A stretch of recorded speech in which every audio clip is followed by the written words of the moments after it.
Hello and welcome. It's This Is Going Well, I Think, with David Cooper, and it's another night, and I'm another David Cooper. It's This Is Going Well, I Think, the show where no one's listening, no one cares. That show where every episode's the last episode. I will say this, there's a great show up ahead tonight.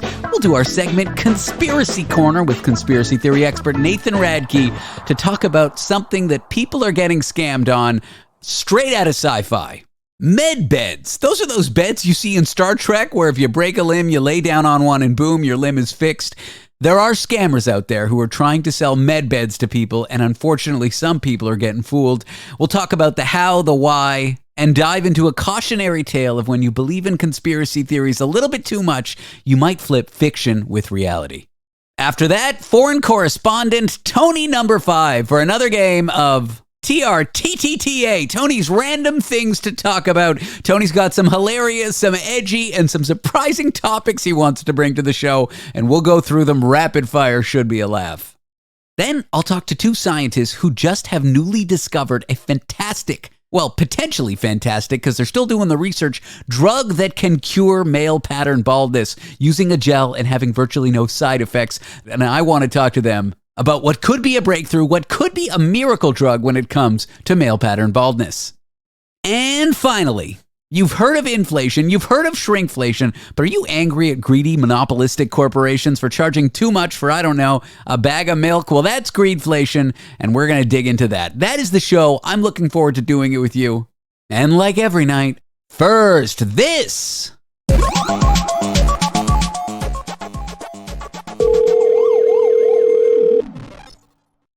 David Cooper. Can you hear me? Unfortunately, I can. Dani. Yeah. I'm calling you today not because I haven't done my work on my show, not because I don't have any news stories, but because I like you, okay? That's why I'm calling you. Which guest did you not like and you ditched their segment and now you need to fill a void? I feel like I use most things that I tape. Maybe 1 or 2 things I'll ditch. We've maybe fought about it before. The only segment you really didn't like was the one that you yourself. I don't want to say exactly who because, well, I won't say who. Well, what happened was somebody reached out, like a publicist who I knew. They're like, have my client on, and they were terrible. That's what happened. Mm-hmm. So, how are you today? I'm excellent. I'm really looking forward to the fall because summer is a bit too hot and humid. It's not very enjoyable. Same here. The cockroaches in New York, as it heats up, get more active. I saw pretty much a land lobster last night, and it was crawling about 100 miles a minute. That thing was so fast, and I'm like, why are they this fast? It's just cruel. It's Mother Nature being a jerk. It's too hot for them. You really should leave out little things of water for them, like a little tiny swimming pool. Oh my God. So they don't overheat. Get this. One thing that you can seek refuge in is the fact that cockroaches don't fly, except that's not true. The hotter it gets, the more likely they are to unsheathe their gigantic wings that they hide under their shell and fly. And I swear to God, if a huge New York cockroach flies into my face this summer, I'm leaving. I'm going to Antarctica. That's it. I'm leaving the continent. You're telling me that cockroaches fly? Yes, they have wings. They have gigantic wings, and they're actually okay flyers. They just prefer not to, and they're less active when it's cold. But the hotter it gets, the more likely they are to fly. The more humid it is, the more likely they are to fly. I'm not a gastroentomologist, but it's all true. I have a question. The mushrooms that your friend allegedly left in your fridge, are they still there or they're gone now? They are gone. Okay. Yeah, of course, I would never take magic mushrooms or have them in my house because that's illegal and I would never admit to a crime. It's just for parody what I'm about to tell you. But yes, there was a 24-hour period where a friend left magic mushroom chocolates in my house. No, I meant regular mushrooms. Okay, anyway. Okay, so you're moving to Antarctica. Good. So I call you now interrupting. What movie are you about to watch right now? Not a movie, Alone. That series where people are dropped in the middle of nowhere and they have to make their own shelter and hunt their own food. And they just see who can survive there the longest. And they can be there for weeks or months. And it's actually really interesting, except I cannot I'm okay for some reason when they like are hunting moose or something, but when it's a squirrel or a bunny rabbit, I just can't. And like one guy made friends with the squirrel. There was a squirrel that was always near him, and he even talked about it, how this was his buddy, that the squirrel trusted him and everything. But sure enough, after enough days of not seeing anything else alive and being really hungry, he did the unthinkable, and it actually, I think it drove him crazy that he did that, because he tapped out. He basically gave up after. I think mentally he just, I can't watch that part. But anyway, but yeah. Yeah, poor squirrel. Mm-hmm. I hate that the other show that I watch that's a reality show that I've mentioned and talked about at length now is about naked people, but there's a similar show, bear with me here, called Naked and Afraid, where they dump two schmucks out in the middle of the woods, the middle of the desert, the middle of the Arctic, the middle of just remote areas, could be a rainforest, could be the plains of Africa, who knows. They drop two naked schmucks, usually a man and a woman, but not always, and they have to like survive and make shelter and kill things. And it's a great show, but it's ridiculous because they're naked and they're getting like mosquito bites on their butt. Do they at least drop them somewhere warm always? No, they sometimes drop them somewhere cold, and I feel like it's always the religious ones. Like they'll interview the woman and she's like, I'm a good Christian woman, and the guy's like, I'm married and I would never do anything. And then the first night they're just shivering and they don't cuddle, and the second night they always cuddle. I mean, it's a non-sexual cuddle, but it's still a naked cuddle. Right. Well, no, I have not seen that one yet, but Alone's been interesting, except, they had someone who had their shelter go up in flames. They had a female contestant who stabbed herself with the bow. I don't know how that happened. I don't know. And another one who cut herself. It's been, I don't know, there's been a lot of accidents. And one poor guy, they dropped him off at a place where it was like all forest fires that had happened not that long ago. So there's no trees or vegetation or anything. And then, of course, no animals are around to hunt. So we felt he got a very unfair shake. Because, it was just, he was like in the worst possible place you could imagine. Well, thanks for going over that. It's good to see where your priorities are, not on this show, obviously. Speaking of the show, what were you trying to say with this guest that I'm looking forward to talking to later? These two scientists who are developing a cure to baldness. Are you trying to say something? Am I going thin or something? I don't know. I don't really look at you.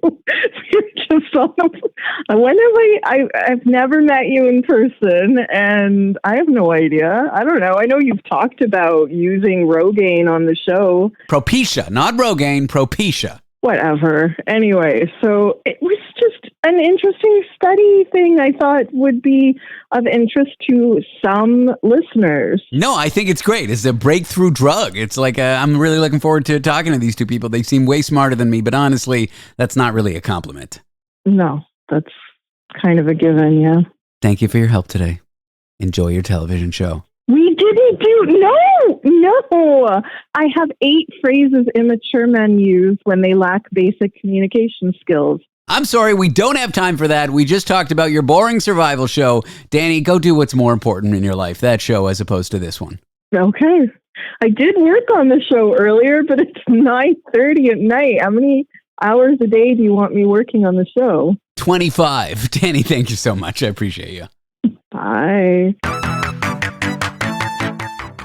Coming up next, Conspiracy Corner. We'll talk Medbeds. You know those sci-fi looking beds that are in all kinds of futuristic shows? You break your leg, you get in the bed magically zaps you to be healed. Well, there are certain scammers out there selling Medbeds to unfortunate souls, making wild claims about how they can cure all kinds of illnesses, even terminal ones. Why are people believing this? Well, it's a cautionary tale of when you believe conspiracy theories, you could start to flip fiction and reality. We're going to do Conspiracy Corner with Nathan Radke in a moment to discuss.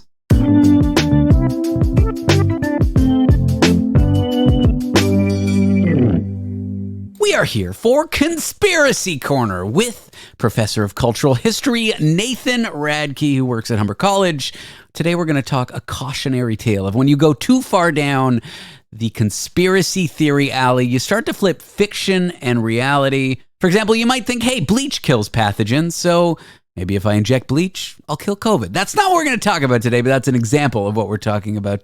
We're going to go down the strange odyssey of Medbeds. Nathan, welcome to the show. Yeah, thanks for having me on. That was a pretty good intro, wasn't it? I ad-libbed all of that. That was a really good interview. I was just sitting back and letting it wash over me. A very enjoyable intro. So I work with you and I work with your peer, Lee Kunla, who co-hosts the Uncover Up Conspiracy Cast, an amazing podcast that you host. Co-host, I guess, is what I just said. I started with co-host and ended with co-host. It's the Department of Redundancy Department. But as I'm saying your name, you might have heard an introduction. But all I'm thinking is, don't get it wrong. Don't say political science, because Lee's a political science professor. So like you heard one thing, but what was going on in my brain was just, don't say the wrong thing. Don't say the wrong thing. Don't say the wrong thing. That's all I have to say. See, I think what happened is you got cocky after the really good intro. Yep. And then I blabbed on with an explanation of the intro, and now here we are. Medbeds. This is like high-tech sci-fi stuff. In a future utopia, we just hook ourselves up and everything's going to be okay. So why can't I do that now? Yeah, this is a fascinating case study in what happens when people start to flip reality and fantasy. And this is something that Lee and I have noticed after our decade-long interrogation of conspiracy theories, is that this is an odd thing that seems to occur, where on the one hand, people who are really deep into the conspiracy world, they'll see real life, things that happen in the news, as a kind of a movie. They're like, no, this is just a projection. These are just shadows on the walls. None of this is really true. On the other hand, they'll watch movies and they'll say, oh, if you want the truth about what's really happening, you have to look for TV shows and you have to look in cinema. And I mean, to a degree, we all do this, right? I mean, how much of our understanding of the world comes through pop culture? If you think of a country that you've never been to, you're going to have an idea in your head that's drawn from movies and TV. So we all kind of do that to a degree. But with conspiracy theorists who are too deep into it, there's like a complete flip, even to the point where there was a TV show in the 80s called V, about shape-shifting reptiles who had infiltrated the planet Earth. And then that turns into, or contributes to, of course, the reptilian theory. I was thinking of the movie They Live by John Carpenter, where like there's secret aliens, and if you just put on sunglasses, you can see the aliens. You know, it's funny that you went there. I went there too. Yeah, and of course, that is one of the great all-time paranoid movies. Fantastic film. But it is a satire. We're not meant to take it literally. And what happens often with people who are too deep in conspiracy theory is they just start to take all of these fictional things absolutely literally. So Medbeds, is it a medical bed? Is it a meditation bed? Are we not even sure what it is? It's just a bed that makes us better. What is a medbed? So the medbed is something that I started to encounter. I was doing field work, and a lot of the people that I'd be talking to would say, listen, in a couple months or a couple weeks, maybe even a couple days, there's going to be this exciting new technology released. And they, the classic they, have had it for a long time, but thanks to the work of the white hats like Donald Trump or Queen Romana Didelot of the Queen of Canada, they're going to finally release this new tech. And basically, it's going to erase all disease, all infirmities, all negative conditions forever. It's like a tube. It's like a bed that's sort of a tube. You crawl into it. It makes a lot of beeping noises and whirring noises. That's how you know it's working. That's how you know it's working, with the beeping and the whirring. And when you get back out of it, when the beeping and the whirring stops, you are cured of everything. Rejuvenation. All you have to do is lay in a bed that beeps and whirs. So are companies going to market with this? Can you buy a med bed right now? And let me guess, if you can, it's thousands and thousands of dollars. Well, of course, the problem is that they don't really exist. They exist in fiction. In 1960s Star Trek, they were called the biobed. And it was just sort of like a literary device to get you out of sticky situations with your characters. Somebody important gets hurt, you need to be able to fix them. Mm-hmm. A red shirt gets hurt, they can just die, that's fine. But if somebody important gets hurt, a main character, you need some way to fix them. And so you invent a sci-fi technology that allows you to do that. And you see it in more recent movies. The Alien franchise has got a movie called Prometheus, and there's a famous biobed scene in that where there's like an alien in somebody and the biobed operates and removes the alien from the person. But probably the most important one is a film called Elysium from 2013. Yeah. And I don't know if you've seen that one. I'm a sci-fi junkie. I've seen all these movies. Oh, so you have seen it. And so you know that Elysium is a dystopian film about, there's been years of environmental degradation and the Earth is just a mess. And so the rich people get to go to an orbiting space station. And the poor people like us, we stay behind on Earth where it sucks. And one of the ways that the movie demonstrates the inequalities between these two classes is that, of course, what do the rich people have on the space station? Medbeds. They've got med beds. Whereas down here on Earth, we're dying in these streets. And so there is sort of a rich tradition of this idea in sci-fi. And because there's a rich tradition of it in sci-fi, it means that the idea is in culture. And because the idea is in culture, then you get an entire ecosystem of scammers who try to capitalize on people's fears of illness and sickness by pretending that there is this technology available. And there's little dabblings of this in the real world. Like, for example, with COVID-19, there was the plasma therapy where you need it's very expensive and you need a plasma donor. And really only the super wealthy were getting it. And they were recovering from COVID at a time when we were all dying. So I could see, as someone who's conspiracy theory oriented, watching the very high ups, the very rich, the very powerful getting medicine or not. That sounds amazing. Convalescent plasma therapy? If they're getting that, they must also have med beds. That's the leap I won't take, but I see the impulse. My heart always identifies with people who are really prone to believing this conspiracy theory stuff, because I kind of often start in the same place. I'm like, hey, society's unfair. Hey, the very powerful get access to better medicine than us. But that's where I leave it. I'm not going to Star Trek technology to kind of fix that schism in my mind between the medicine for the rest of us and the medicine for the very few.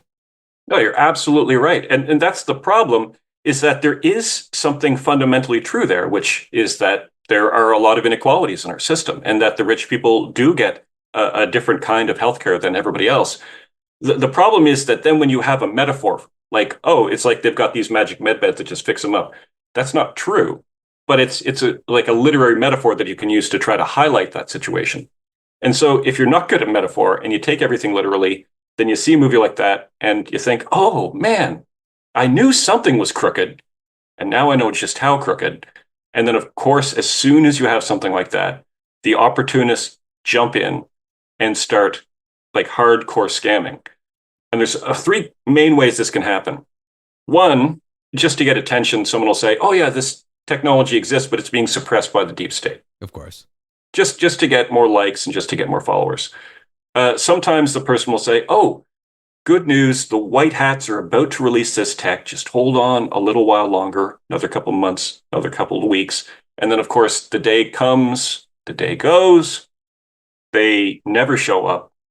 But the followers, rather than saying, hey, this influencer doesn't know what they're talking about, there's just, as always, a movement of the goalposts, a new date is chosen.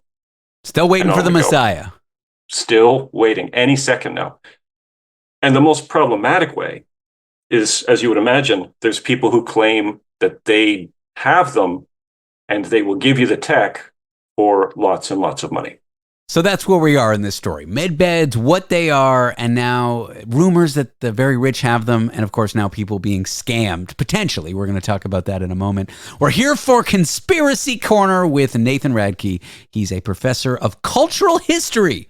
I got it right this time, at Humber College. When we come back, who's being scammed? What is the nature of these scams with Medbeds? If this piqued your curiosity, please don't listen to this. Don't just, pay for a Medbed. It was an okay outro. You're comparing everything to the intro is the problem. And you're just going to be holding yourself to that standard now forever.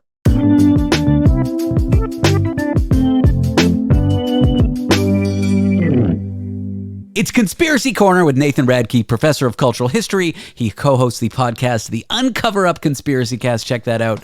You can download that wherever podcasts are found. We are talking Medbeds, a miracle cure. Allegedly, it's a cure that doesn't exist. All right, so these things are potentially like what we see in Star Trek. We're starting to get rumors that the very wealthy have them, but you don't have access to them. And there's people who are starting to scam citizens, law-abiding citizens. Well, maybe law-abiding. Trying to sell these things. And that's the sad part for me. There's people who believe in a conspiracy that the very powerful people have med beds and that they don't. And then there's scammers saying, hey, I can offer you this technology. And then these people who believe in the conspiracy theory end up getting ripped off. And ripped off big time, it seems. Walk me through the kind of scams that we're seeing in the background behind it all. Well, when I was researching this, I decided, hey, you know what? I'm 49. I have a bad back. My brain sometimes glitches out. I could use a medbed. Maybe I will approach one of these companies and see if they could help me out. And so I did. I'm not going to say the name of the company. One, because I don't want to give them the publicity. Two, I don't want you getting sued. But they produced, originally they had a medbed, but then they switched it to just basically a can, like a small can, like the size of a soup can. And the idea is that this soup can sized item was filled with biophotons. It was a biophotonizer, and it would increase your life force. I know. A photon is a fundamental particle that exists really below any kind of biological system. I love the mashup. It's like we'll use two, techie sounding words, bio and photon. Like, what could that even possibly be? Well, I mean, of course, there are biological organisms that produce light through bioluminescence, but that's not what these cans do. In fact, I'm going to say what these cans do is absolutely nothing. But the claim by the company is that it will turn any bed into a biobed. How? By increasing your life force. Of course. And by the way, light emitted from bioluminescent organisms, that's the same kind of light the sun emits. Like, there's no difference between light. It's it's photons. All right, it's what light is. I love this biophotons. But that's the trick, right? You've got to put in a bunch of language. One thing that I encounter constantly in these scammers is that they'll use the word quantum. Yeah, I was just thinking quantum healing, like Deepak Chopra, who I am not the biggest fan of. For those who don't know what quantum healing is, this one guy, Deepak Chopra, decides that quantum mechanics and healing of the body are somehow, using a shrug, related. Yeah. How? It's hard to say. And it's amazing. It's just a magic word that people can throw into any claim they're making. Well, the link for quantum healing is vibrations. Well, elementary particles vibrate, like atoms vibrate, and you vibrate, so it heals you. I think that's how they make the link. Yep, that's the basic idea. And you just get buried in like a sea of jargon. Now, for the low price of $599 American, you can buy yourself one of these cans. Now, but maybe you need more life force energy than you can get from $600 worth of can. In that case, you can spring for the Biophotonizer Plus for $2,490. Okay. For people who want even more cellular support. And you might think, wait, I can't afford to drop that kind of money. It's fine. There are links on the site to predatory finance firms. Oh, God. How do you link the can to the bed again? Maybe you answered it, or maybe it's not clear. You just sort of stick it by the bed. Okay. Like if you think, my knee hurts, put it near your knee so the biophotons can get there faster. Because you know how slow light moves. Is the can sealed? Do you open the can? No, the can is sealed, which I think is important. Because I think if you could open the can, you would see that you had just bought a can of nonsense. So there's something in the can that is somehow biological, even though it's sealed off and has no food or light or anything. It somehow emits light, but the can's sealed so the light doesn't reach you, maybe, and it heals you if you put it near your bed. Yeah, for the low price of $599 or $2,490. Might I point out, we're getting kind of far away from biobeds. We're going from an amazing bed that makes noises and looks like it's out of Star Trek to a can next to your bed. Yeah, which turns your bed into a biobed. Now here's where it gets quite grim, because they were making very specific claims. Here are some of the things that they said this can could fix. Terminal cancer. Oh, God. Stroke and paralysis. Oh, no. Intense chronic debilitating pain. Arthritis. Traumatic brain injury. And that's where it sort of turns absolutely tragic. Dark, yeah. We were going from fun to dark. It's such imagine like, Aunt Millie's got cancer. It's terminal. Let's put a can next to her bed and she'll survive. Like, it's sad. Thank goodness we put that can there, or she could have been in real trouble. And this is also where I get, because I'm normally not that emotional. You might have noticed over the years. But I did get kind of angry dealing with these people because they must know what they're selling. They know they're selling snake oil. Wait, full stop. How much did you deal with them? You were trying to procure one, maybe trying to haggle. How did you deal with them? I wanted to see how far along I could get. And I wanted to see what claims they were making. Because, of course, the other thing that I had found in the research was that this particular company had been warned by the FDA. And I read all of the files that the FDA had sent. And the FDA was basically saying, listen, there's been no effort to establish the veracity of any of your claims.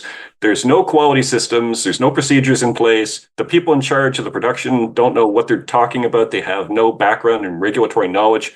Basically, they're saying, we know you're a bunch of snake oil salesmen and you can't make these claims. And so I was curious to see how they could sort of weasel around so that it sounded like they were saying something, but they were staying still clear of the FDA. And so basically what they said was eventually, we do not make any claims to prevent, treat, or cure any sickness, illness, or disease. What we offer are wellness devices that aid the body through the self-healing process. Everyone's results are different, depending on how your body uses the energy once it's absorbed on a cellular level. I mean, the same could be true of a hamburger.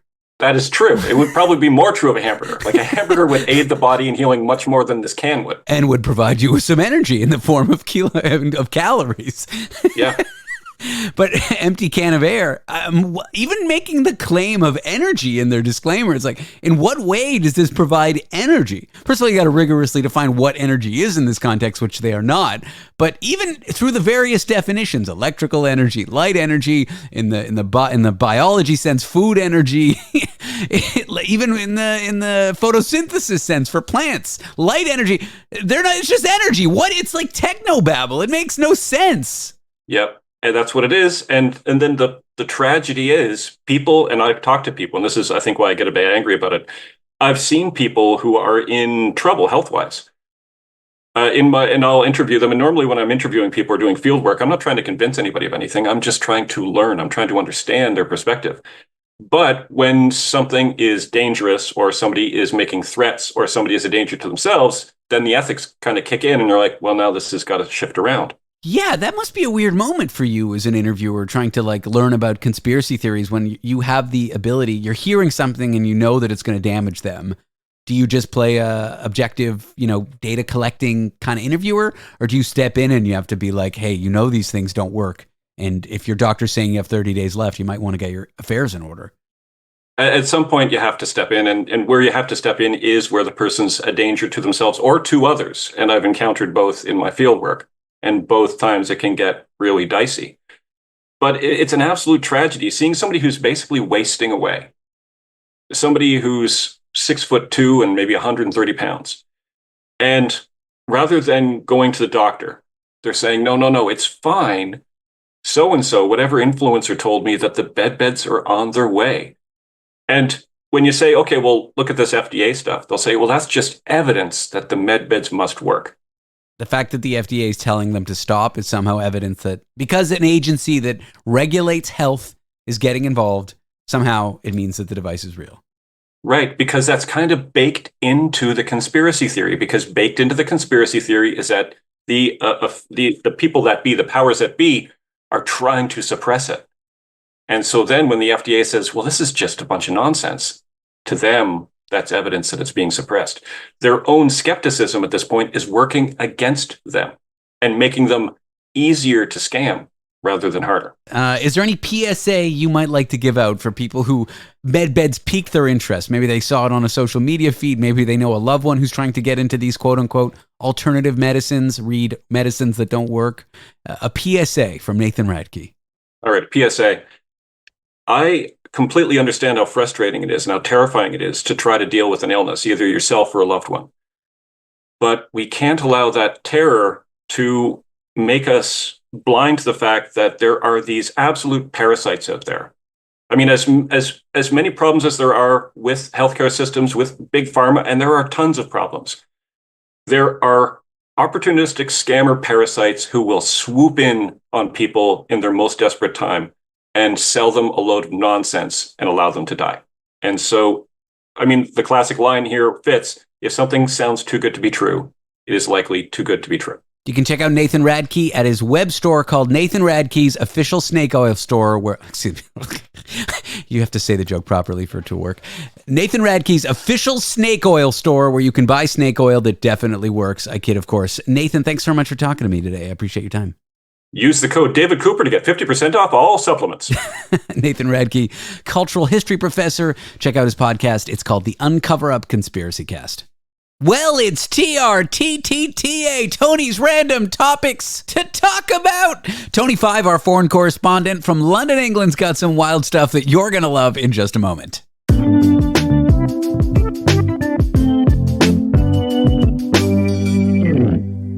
We are here with foreign correspondent Tony 5 on a little segment we call TRTTTA, Tony's Random Things to Talk About. Tony, welcome to the show. Always a fucking pleasure with you. David Cooper, I find you on a very stressful afternoon, poor guy. So, like always, like Hitler, like Atlas, I will take the brunt, the weight of the show on my wide, dark shoulders, David. Don't you worry, my friend. This is why it's called the David Cooper, This Is Going Well, something with Tony 5. Exactly right. That's exactly the name of the show. As we trademarked it, as we sent it to the patent office, as we sent it out into space on a rocket ship. Tony's Random Things to Talk About. It is a segment where Tony brings random things to talk about. I explained it really well, didn't I? David, you explained it the way Trump addressed Kamala Harris's nationality and color yesterday. I don't know whether you saw it, where he presented to a group of African-American delegates or fans, as it were. And he said to her, he said in this, I'm sort of restricting it a little bit, but basically he said that up until a point, she identified as Indian.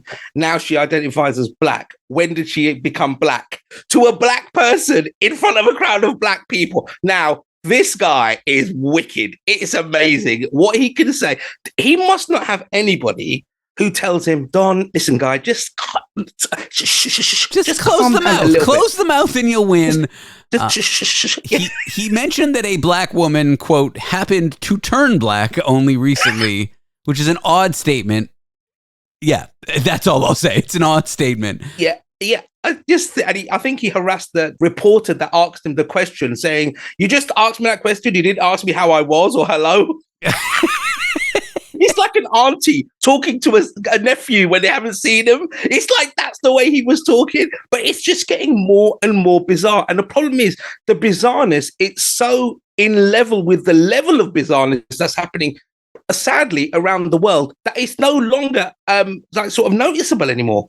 So it's funny. He keeps on doing these gaffes. He keeps on saying weird stuff like he's going senile. And the problem with leaning into Joe Biden being old was twofold. One, their whole running strategy was predicated on Joe Biden running, which he is now not. So they're scrambling for a strategy. But two, if they got their quote unquote dream of Joe Biden stepping down, which is what they were asking for, Trump's campaign, but in reality, they wanted to run against Joe Biden because they thought maybe they could win and they could say that he was old and they could say that he was senile. So they kind of got what they quote unquote were asking for, even though what they really wanted was to construct this boogeyman of Joe Biden being old, but keep the boogeyman in the race. So they won it, right? They won that bit against that straw man, like you said. Exactly. Yeah, it was a straw man. They actually lost for two reasons. One, they got to get a new strategy. But two, Don's left standing there. And he's old. And unfortunately, senile. Exactly. All right. Tony's Random Things to Talk About. You have some topics that we are going to cover. David, I have 25 topics, David. So pick any number between 3 and 34. 34. Okay.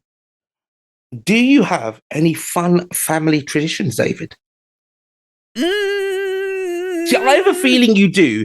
Although you have mentioned numerous times about that, the dysfunctional family day, you have the Cooper mania, as they may call it over there in Canada.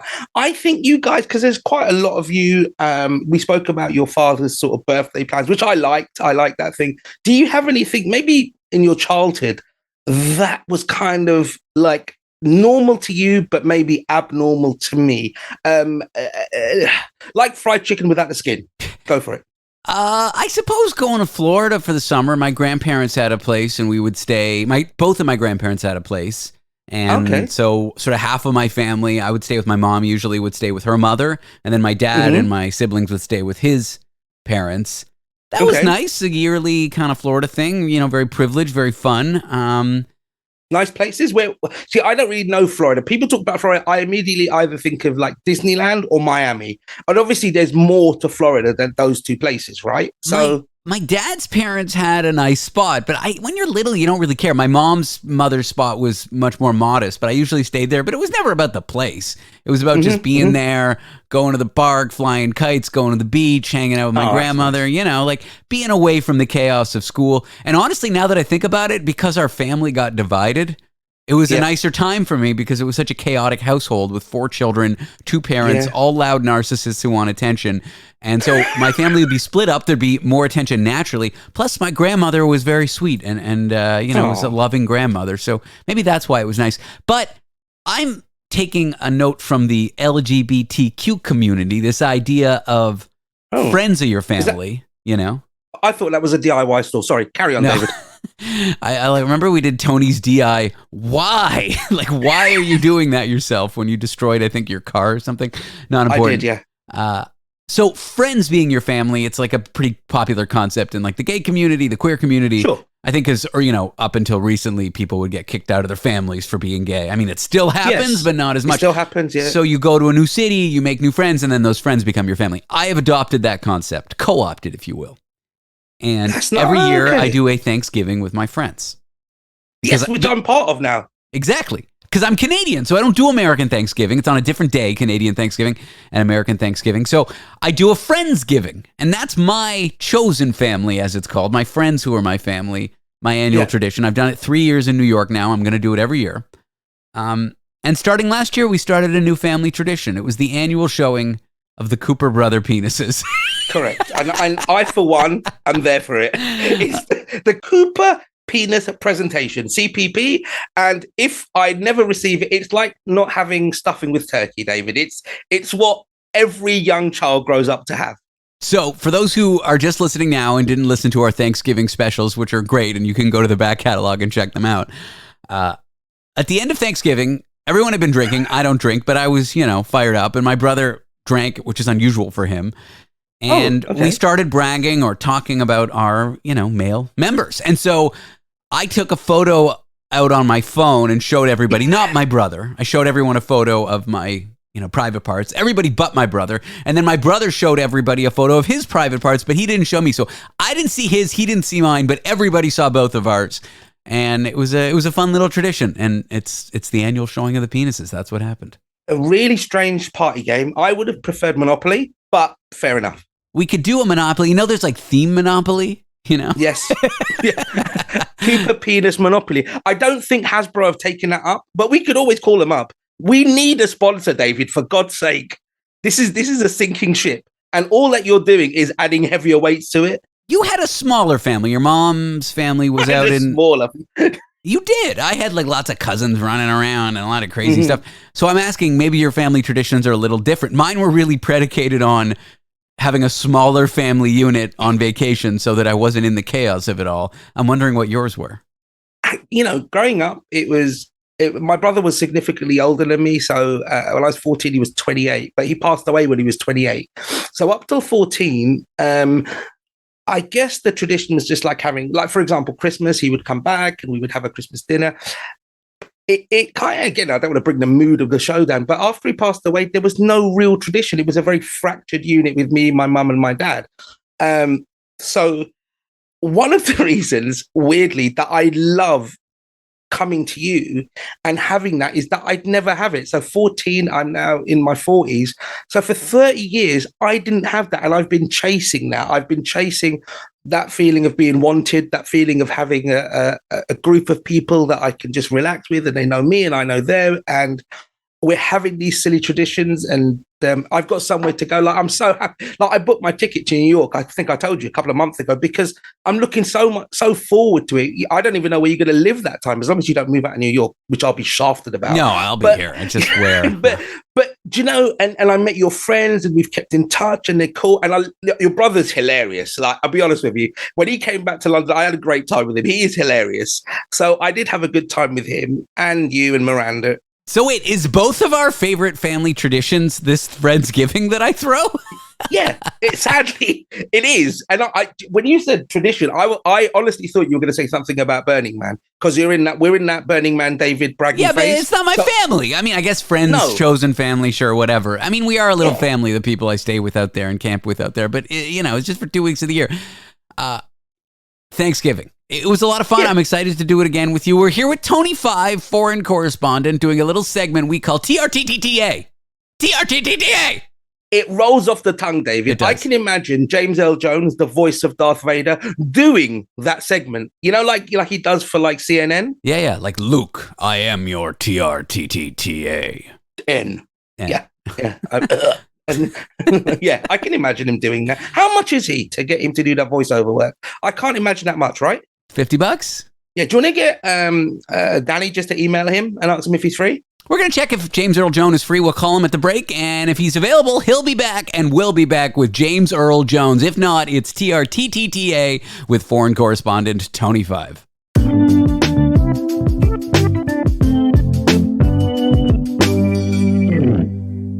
And we are back with foreign correspondent Tony 5 playing a game of TRTTTA, Tony's random things to talk about. And we've got special guest here, James Earl Jones. This was a huge get. We're excited to have him. James, welcome to the show. Today is Thursday. TRTTTA. Welcome to David Cooper. I'm your father. I'm black. James, you sound a little different. What's been going on? You haven't been taking your breath mints or your throat lozenges? COVID, David. COVID. You've got COVID. Yes, Darth Vader COVID. Very bad. And no more Star Wars films, so I thought I'd do the David Cooper show. Yeah. Maybe get that lozenge. All right, James, thanks for doing our introduction. It's amazing that we got him on such short notice, Tony. Tony, welcome to the show. Hey, David. See you later, Darth. Yeah, he's a lovely chap. But a lot taller than I would imagine. And a lot older. A lot blacker as well. He's all of those things. TRTTTA, it's random topics given by Tony for Tony's random things to talk about. Tony, what is our next topic on the list? Oh, David, so we're going about do you care about reviews? Like reviews of movies, like reviews from my boss at work. I think it would be self reviews, like self-criticism. Like that, it's a very ambiguous question. It just says, "Do you care about reviews?" But I'm gonna direct it to, "Do you care about your own reviews?" So maybe let's go for how people might criticize you or review of your behavior at work, your behavior feedback, for example, on the show. Do you care? Sort of, but I don't mind bad reviews because it means people were listening. Like I used to do a late night radio show for Bell Media, and we'd have this text number where people could text in, a short code, it's called, 5-digit number. And there's this one, and you can see like the history of who's texting. So if I click on, if someone says, "Hey David, love your interview with Tony," I can click their thing and I can see last night they said something else. And then I can get kind of a history or a profile of the person, even though I don't know who they are, just based on like the number or whatever. Yeah, just a history. And there was this one guy every night, and the show was 4 hours, Tony. It would start at midnight and it would end at 4, okay? Okay. For 4 hours or 3 out of the 4 hours, this one guy was like, "They need to get you off the air. That was some of the worst questions I've ever heard. Like that guest didn't deserve that disrespect. You suck. You're annoying. You think you're funny. You're not." Like just the meanest stuff. But he would do it. I'll be honest with you, David. Mum did have insomnia at that time. But this one guy was listening to the show attentively because he was responding to the play-by-play for 3 hours every night. Wow. I'm like, this guy's, I mean, in a way, he's not really doing, if he really hated me, he wouldn't listen, because in that job, it's all based on ratings. It's all based on how many ads you can sell to how many people are listening. The people you're selling ads to don't care. You know, like if I'm a radio station and I'm selling a minute of ads and like you're Tony's Steakhouse advertising for Tony, you don't care if the listeners hate the host or not. You care if they're listening. Yeah. And so but he had the effort to not only listen, but to write in. And when I started to see his texts, and they really were like, it was very clear that he was listening to the interviews. Like it was very much the play-by-play.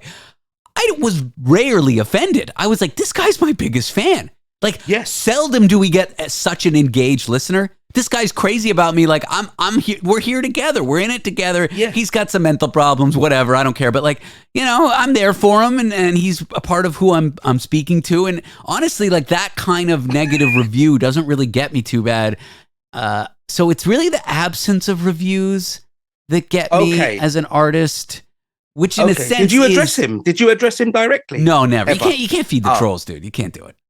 Oh, you see, I would love to just get involved. And let me just divert this conversation now. If there is anybody that's listening, please get in touch. We would love to speak to somebody because at the moment, we really just believe it's me and David. It would be amazing to know that there's anybody that actually listens. Now, if you are going for one of the major podcasts out there, one of the news ones, and you just happen to have clicked on this because you're dyslexic, I will take that. I'll absolutely take that. If you've just listened by accident, listened to two people rambling and just want to reach out to the show, now because we're not affiliated to any media player, I will 100% send you a postcard. I've gathered the new comes by. I know it sounds preachy and begging, but actually this is where we've got to now, David. We have hit the bottom of the barrel. We've now gone through the barrel. Now we're on the hard standing beneath the barrel. So I know you're out there, listener, because I see the ones of downloads we get on this podcast. I see those ones of downloads. I know you're listening, so send me and Tony a line, not for me, but for Tony. My email is david@jew.pizza. That's not .com, .pizza. David at Jew as in Jewish person, .pizza as in, well, pizza. Back to TRTTTA. Do you care about reviews? Tony, do you care about reviews?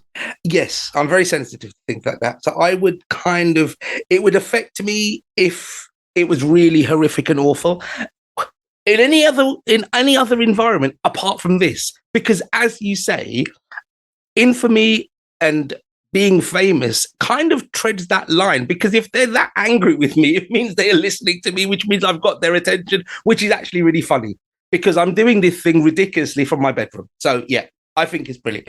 I listen to this one kind of boring podcast. I used to listen to it when I was a computer programmer. He's a programmer, the guy who makes it. And he's like really Christian. And he's got like a really boring family in the suburbs, and they just do the most boring stuff. And he's like talking about his wife and their church involvement. And I kind of like hate listen to it. Like, I'm like, I would never be like this person. He's so boring. He's like talking about, I don't know how exciting it was that I watched a TV show with his wife and he's talking about how his wife drove 2 hours to get a deal off of Facebook Marketplace to get their son a toy. Like, I'm like, I'm like, shoot me if this is ever my life. But I listen to every podcast this guy puts out. I kind of hate listen to him. So, hate listening is listening. I would say I'm a fan of this guy, even though I would never even say the name of the podcast because it's so boring. I mean, this is now the name of this podcast, The Hate Listen. Write that down somewhere, David. This is going to be a great name for a show, The Hate Listen. This is a podcast that you generally have to hate yourself enough to listen to it. It's like self-masochistic radio.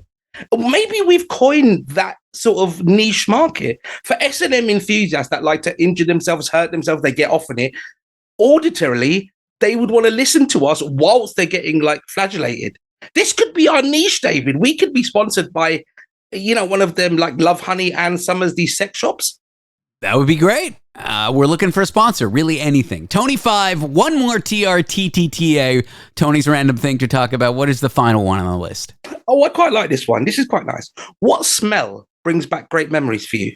I always assume, because you're an artist, that all your senses are quite like, they're quite wild, like they really pick you up. You talk about passion in so many things. Just before this phone call, we were having this conversation, and you're quite passionate about various things. So when I just read that thing, I think you're going to have a great answer for it. Whereas for me, sadly, it's like chicken and chips. I'm thinking that gives me a great memory of the last chicken and chips that I had, which isn't really a great memory. But yeah, what's yours? So thank you for calling me an artist, by the way. I appreciate that.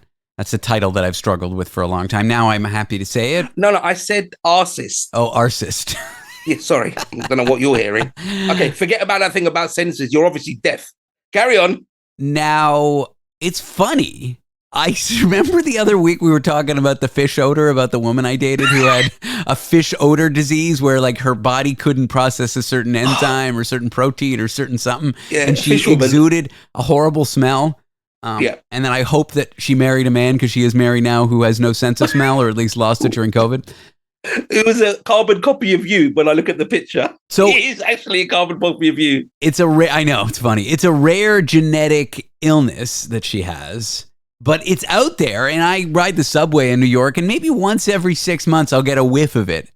And I'm just reminded of her, and I don't particularly like her, but she was just, when you date someone and they're just great, like it wasn't meant to be, but they're just a great person, and you just reflect on it, it's like, yeah, I wouldn't go out with them again. I wouldn't even go out with her again if she didn't stink, but it was just like a nice, easy, no fight. Yeah. She was a nice person. The breakup was clean. It was just a great, and so yeah, that because I'm not very smell oriented, that smell, right. Or my girlfriend's armpit smell, Miranda, yeah, because I'm a freak. Is that smell same? I thought it was a unique smell to her, but you're now saying that smell is universal to that particular illness or disease. Yeah, it's a universal smell to the illness. Yeah. Oh, I thought she had her own, personalized odor. She doesn't. It's foul, but I reflect fondly when I get a whiff of that bad smell. I also really like the smell of my girlfriend, but I smell her all the time, so it's like, what are you going to do? Tony, thank you for playing TRTTTA with me, and what an amazing beginning to the segment here. We had James Earl Jones. We're really doing well, Tony. We got a big get. David, I've still got another 38 left, so we can do at least 4 of these. Perfect. Tony, thanks for your time. David, always a pleasure. Never a chore. Take care. Tony 5, foreign correspondent. He lives in London, England. Coming up next, they're calling it a breakthrough for baldness. A new drug has been tested out, and preliminary results on animals are very promising and very surprising. It's a sugar gel which could stimulate hair regrowth. We're going to talk to 2 of the scientists working on that project, and why, if you've got male pattern baldness or a loved one who does, maybe your sexy boo thing isn't looking as hot to you with no hair. Well, this drug may be of interest to you, so let's check it out. It's fascinating stuff.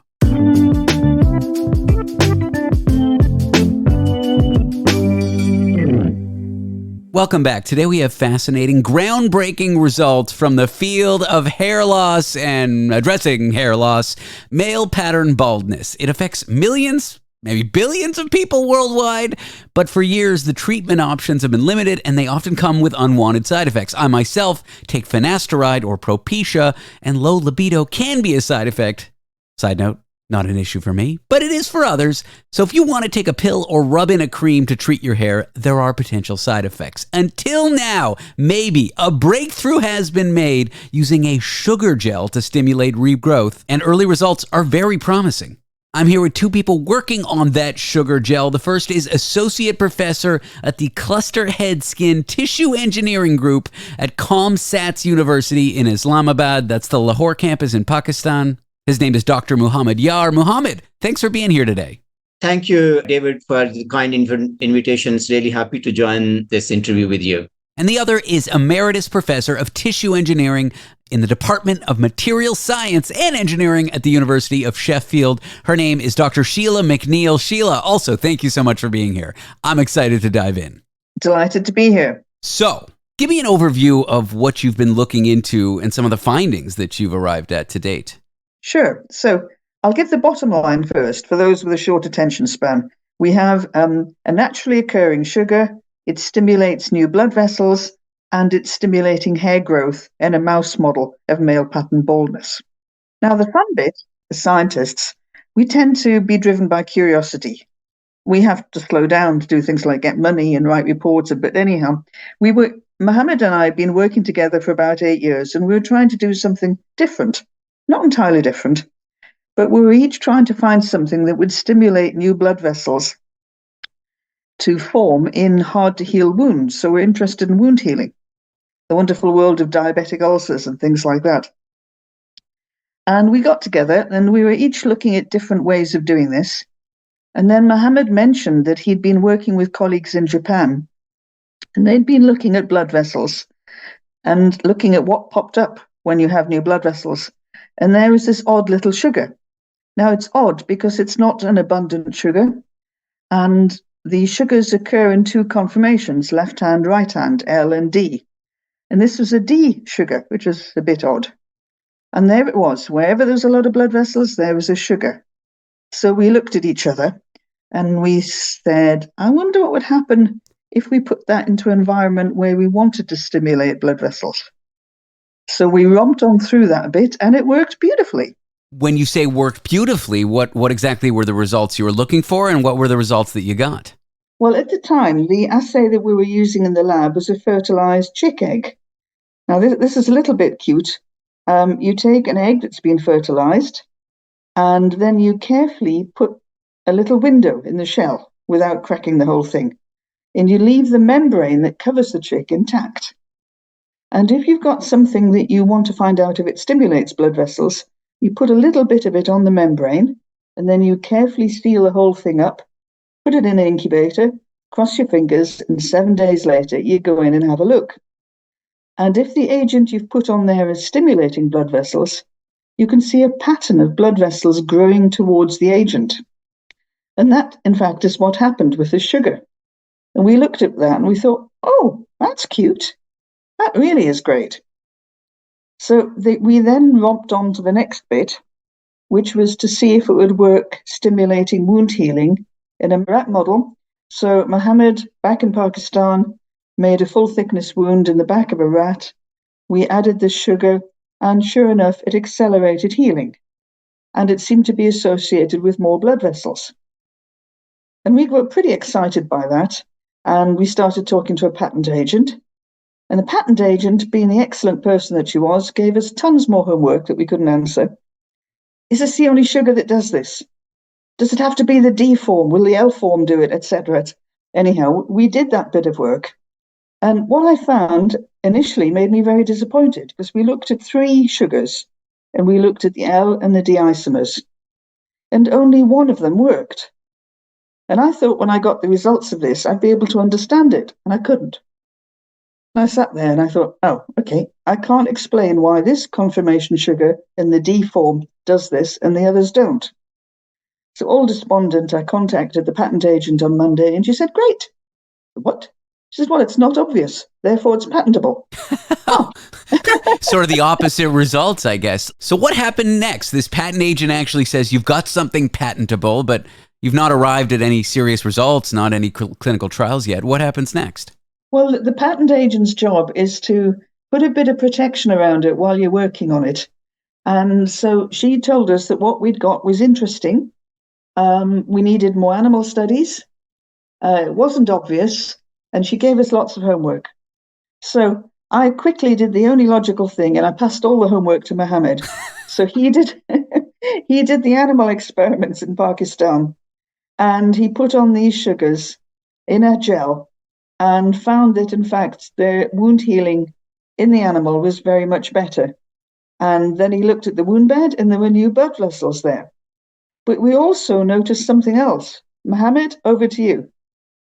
Thank you, Sheila. Yes, I think this was good working with a wonderful team of researchers here with Doctor of Veterinary Medicine and developing this model where we were injecting testosterone into the black mice. And yeah, that's we have been testing the effect of this 2-deoxyderibose on hair regrowth. Before this, we were testing this on animal models for the to study its effects on wound healing. And what we have seen at the end of the experiment was that there was hair, the hairs were longer along the edges of the healed area. So I think that was the indications that 2-deoxyderibose not only helping in the wound regeneration, but they were helping in the regrowth of the hairs as well. It's kind of wild to me that you sort of discovered this by accident, because my understanding, and I'm sure you'll correct me if I'm wrong, the hair treatment drug finasteride or Propecia, in clinical trials, they were just using it to treat something for the prostate, and they noticed that participants were accidentally or as a side effect growing their hair. It's a very kind of similar discovery where you're looking into one use of this sugar and boom, you notice hair growing. I mean, David, that's the fun of this stuff. I mean, I shouldn't talk so flippantly about things like, cancer trials and so on, but you set out to do one thing, and along the way you think, oh, look at that. So when we pointed this out to the patent agent, she said, right, I'll include that in the patent. And we hadn't got the time or money to look at it properly at the time. We just thought, oh, one day we'll come back and do that. And that is what we've just done. So Mohammed decided to set up a model of testosterone-driven hair loss in mice. Right, back to you, Mohammed. Yeah, thank you. Yes, that was the which we have chosen black mice. That's very much accepted model when we inject the testosterone and they induce this androgenic alopecia model into the mice. That was really good experiments. It took us a while to do some pilot studies and develop this model in the mice, but at the end we were successful to develop this very reliable model with our very good doctor of veterinary medicine. And when we applied this 2-deoxyderibose, a small sugar molecules, which is present on the backbone of our DNA, and we have prepared this gel, which was really easy to apply. And what we have seen is that that from this model, at the end, when we have done this histology, that in the histology, the hair follicles, hair follicles length was longer, and this diameter was wider, and also the hair follicle density was great there as well at the end. So, and also the quality of the hairs which we have seen from the 2-deoxyderibose gel was equally good, like we have seen from the minoxidil. So we were very happy with this, that this is something which is really helping the hair regrowth. Which is that's the chemical name or the drug name for Rogaine, I believe. Yeah. Okay, when we come back, we'll talk about what's next for this newly discovered drug that may be a miracle cure for male pattern baldness. I'm here with two people working on that project. One is Dr. Mohammed Yar at the COMSATS University in Islamabad. The other, Emeritus Professor Dr. Sheila MacNeil at the University of Sheffield. Stay with us. You're about to find out when and how this potentially amazing new drug may hit the market near you.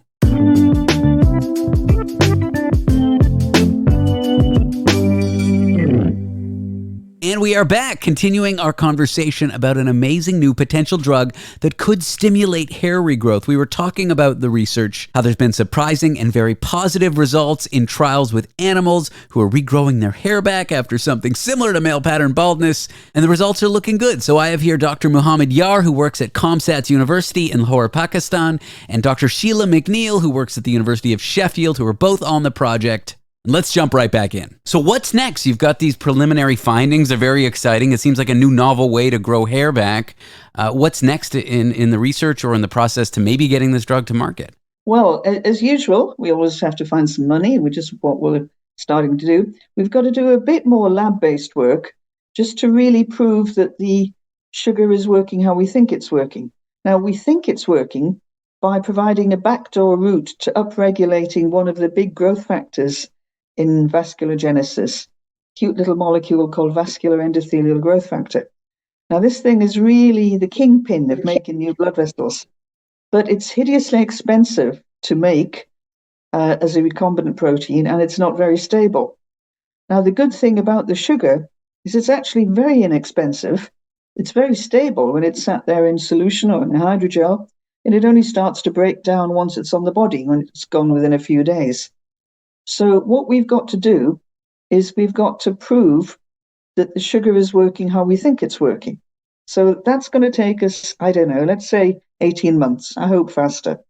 And then it's a case of getting the funding to get it to the regulators, because we've already, since we published the article and had some publicity, people keep writing into me, can I try it? Can I?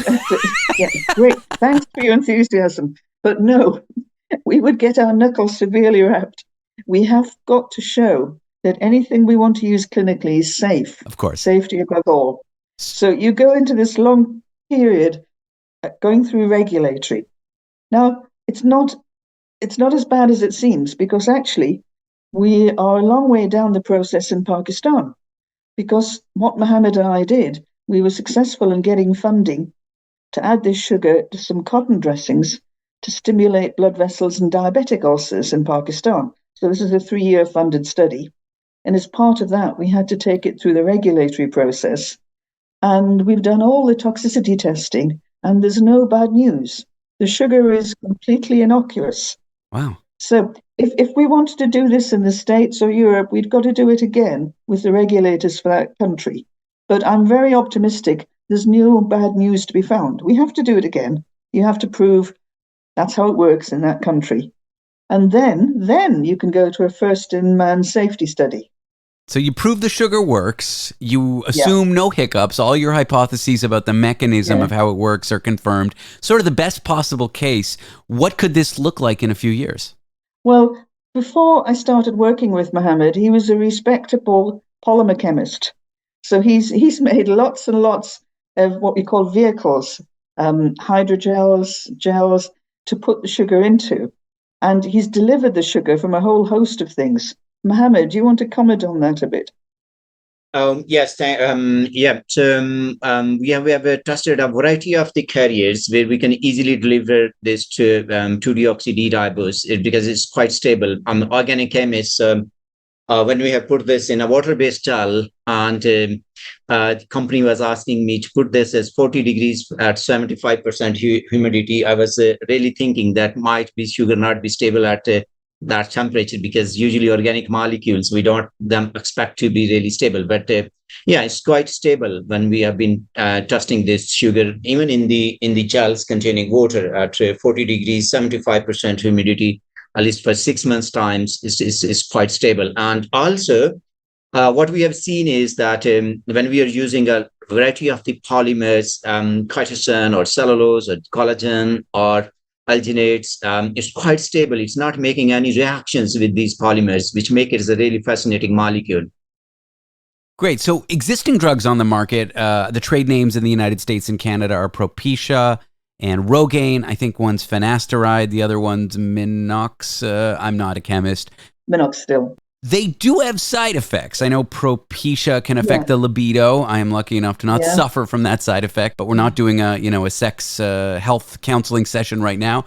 But there are side effects, and so these drugs aren't always used, or if they're used, people go off them because they suffer the side effects. Is this a potential breakthrough because this drug appears right now, using your best hypotheses, of course not validated by clinical trials, to not have those kinds of side effects? That's exactly what we're hoping for, because this is a naturally occurring sugar. It's found in the body, but in small concentrations. It only seems to pop up when there's a need for it, when you need to make new blood vessels. So all we're doing is adding a bit more, probably in the form of a squeeze-it-on hydrogel that would go onto the scalp and hopefully stimulate new blood vessels. Now, if you get the new blood vessels, then in many, many cases, it's going to make the hair follicles bigger and fatter and more enthusiastic. So what has the response of the industry been to this? Because I feel like this is cosmetic surgery for older men who may or may not have tons of money. I feel like this class of drugs people can get very excited about. What has the response been and the interest into your work? Well, there's considerable interest right now. The study was published not long ago. There's lots of people asking us for interview. We've had a few approaches from companies saying, would you like to do a co-development? To which the answer is yes, yes. So we're exploring all of that right now. And also one other point I'd like to make is, fascinated as I am by male baldness, I'm actually more interested in something like loss of hair following chemotherapy. Sure. Yeah, because following chemotherapy, many patients are lucky enough to regrow their hair, but often it's pretty shabby stuff. It's not as good as it was originally, and it can be very slow. I would love it if this sugar actually worked in that situation. And spoiler alert, that's what Mohammed's doing in Pakistan right now. Oh, that's exciting. And what a lovely thing. Someone beats cancer and then they look in the mirror, their hair doesn't ever grow back quite the way they wanted. This could be a cure for that as well. That's what we're hoping. Great. Well, I really do appreciate both of your time, and I'm very excited about this. And I will be watching this because I am a sufferer of male pattern baldness. I know you can't tell from my luscious locks, but I think I started going on Propecia when I was 24. And yeah, I just think this is really exciting and potentially a lot of money to be made. So good luck to you both. Well, thanks very much for taking an interest in us, David. Sheila, thank you so much for your time. Okay, bye. And Muhammad, thanks to you as well. Thank you, David. Dr. Sheila MacNeil is an emeritus professor of tissue engineering in the Department of Materials Science and Engineering at the University of Sheffield, and Dr. Muhammad Yar is an associate professor with the Cluster Head Skin Tissue Engineering Group at COMSATS University in Lahore, Pakistan. It's economics and finances coming up next, and we'll talk about greedflation. You've heard about inflation, you've heard about shrinkflation, but you know when a monopolistic company starts charging you way too much for, I don't know, a piece of bread? That's greedflation. We'll pick it apart and why we're seeing it more and more out there for many consumers.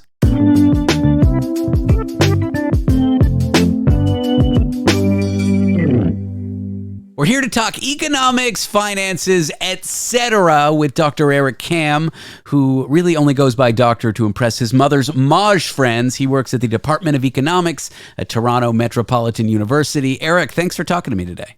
Oh, it's a pleasure. Thank you for the invitation. My mom, a former Maj addict, she's moved on to greener pastures. She's not dead. She plays canasta now, and it is serious business. I mean, they're rocking those $2 Canadian coins, those toonies, back and forth. My mom could lose like $50 at a canasta game. It's wild. You know, I didn't know much about canasta until last year. My parents bought a condo in South Florida. And so now I've been going to stay with them. And there are some like canasta games that are full physical canasta. You got to separate these ladies when the money starts to fly. My mom said she doesn't have the backbone or, you know, like the walking ability anymore to play canasta. She needs a game like Maj where she can sit for 3 hours and drink coffee. I love it. What's that game they play in Florida with the ball? It's like not pickleball. High-lie. High-lie. It's high-lie and canasta and Maj. Those are the official state sports of Florida, probably. But let's talk economics. I feel like every time I read an article these days, there's a word with the suffix flation. There was, of course, inflation, which we all know. There was shrinkflation, which I think people are now educated. And shrinkflation is so funny to me because at the end of it all, like there's nowhere for these businesses to go. It's like one year they think, oh, we'll make a little more money by making our product smaller. And then the next year they say, hey, making our product smaller made us money last year. Let's do it again. But it's not sustainable. Eventually you're going to buy a bag of chips with one chip in it. But that's not what I want to talk to you today. I just hate shrinkflation. Greedflation is now making news. What is greedflation? Well, first, I thought shrinkflation was what happens when we walk into the Atlantic Ocean and it's cold. But maybe that's another story. That's a Seinfeld episode is what that is. Yeah, I know. So, okay, so you brought it up. Like you said, there's these buzzwords and effectively they're meaningless. And greedflation is another one. So what they're talking about, I mean, for many years, my grandfather used to tell me, profit's not a dirty word. And capitalism is kind of founded on this notion that there's nothing wrong with profit. That's how firms stay afloat. You buy something for X and you sell it for Y. And as long as Y is bigger than X, then you're good. The problem now is that the economy, especially here in Canada, unlike the United States, the economy is completely tanking. And if you look at any variables, they're at zero and trending down. So the problem is you have such a poor economy, such a poor labor market that people are looking for who to blame. And I think they're exhausted of blaming government. So they're like, well, who can we blame if we can't blame the government? Business, because those bastards make profit and those profits come on my back. And so as it really isn't a matter of profits rising, because frankly, profits haven't risen in that many firms, but in the ones that profits have been rising and especially rose through COVID, people go, well, how nasty is that? I mean, what a horrible example of capitalism when the rest of the world is dying and you're making unprecedented profits. So they look at that, they go, that's got to be greed. That's the definition of greed. That greed is causing deflation of my economic well-being. Greedflation, that's a term. Let's sell it. And that's what they've done. It's meaningless. It means nothing. It's just, it's a mirror on the fact that our economy is in a bad place. So I'm going to counter this. And of course, I'm the idiot with no experience. You're the economics professor with a PhD. So I'm definitely going to be right here. But isn't it profit plus monopolistic practices? Like take a small town where one supermarket dominates the market. Everyone kind of has to shop there. And then they're jacking the prices of milk knowing that they can because there's no other players in town. Maybe they put them out of business. Wouldn't that be considered greedflation? And isn't that a case where profit isn't quite as good as you're saying it is? Depends on what side of the outhouse you're standing. It depends on where you are, and it depends on if you own the monopoly, and it depends on how many laborers that the monopoly is hiring. You know, in this country, recently, our biggest supermarket chain just got found guilty of jacking up the price of, I think it was bread, and having unfair, and they just got charged about $500 million in fines. So the company's called Loblaws or Weston Produce or whatever you want to call it. I feel like bread, that's so Dickens. Like, I feel like I'm trapped in Oliver Twist. That's the most comical thing to rip off people for. It is. And they paid the fine. And their response, by the way, because what you just said is completely fine. It's true. If you have some monopoly power in the market, and you know, monopoly, the definition of monopoly is that you can restrict the price to whatever you want it to be. So if you want to price insulin out of the market and everybody's going to die, well, okay, you're going to lose your customers, but you can do whatever you want if you have a monopoly.